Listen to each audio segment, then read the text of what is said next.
有什么好谈的？直接动手了，宝贝儿，干嘛这么怜香惜玉的呀？行了，这件事你别管了，我自己处理吧。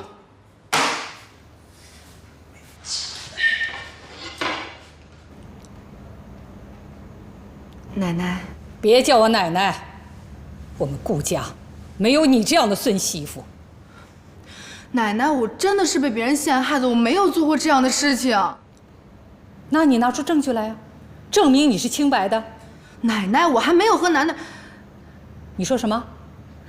不行，要是让奶奶知道我跟顾西城之间什么事情都没发生，说不定更会让顾西城离婚了。反正我没有和其他男人有过什么亲密接触。不管你说什么，这个顾家你是不能待了，赶紧收拾东西啊，你走吧。奶奶，我真的是被冤枉的，我没有做过这样的事情。老夫人，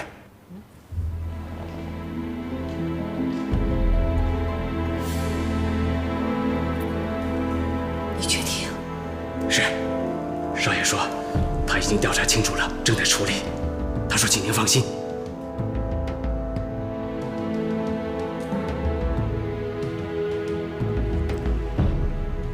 行了，这事儿啊，就先这样吧。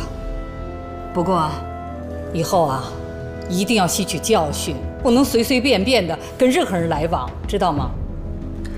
我知道了。行了，下去吧。奶奶再见，方叔再见。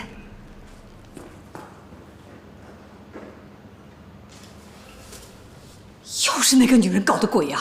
是。哼，这次啊，绝对不能轻饶了她。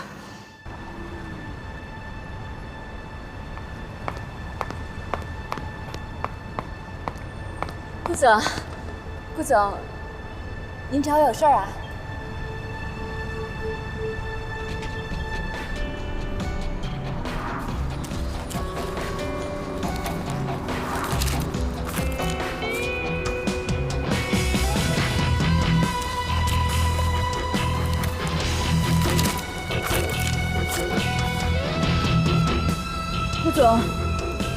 顾总，这是个误会，我不是故意的。